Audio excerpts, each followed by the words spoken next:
12টি city corporation ও নরসিংদীর পৌর এলাকা বাদে আগামী রোববার 4 আগস্ট থেকে খুলছে প্রাথমিক বিদ্যালয়। পরিস্থিতি স্বাভাবিক হলে ওইসব এলাকার স্কুল খুলে দেওয়া হবে।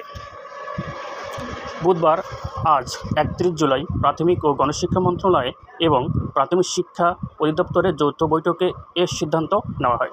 সভা শেষে এ তথ্য নিশ্চিত করেছেন প্রাথমিক অধিদপ্তরের মহাপরিচালক আব্দুল সামাদ।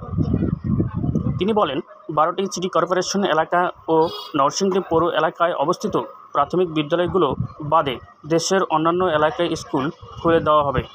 এই এলাকায় বিদ্যালয়গুলো খোলার বিষয়ে পরবর্তী সময়ে সিদ্ধান্ত নেওয়া হবে। তিনি আরও বলেন, ক্লাসের সময়সূচিতে কোনো পরিবর্তন আনা হয়নি। আগের রুটিন অনুযায়ী পাঠদান চলবে, তবে সংশ্লিষ্ট জেলার কারফিউ সময় অনুযায়ী শ্রেণীকক্ষের সময় কমানো কিংবা বাড়ানো যাবে।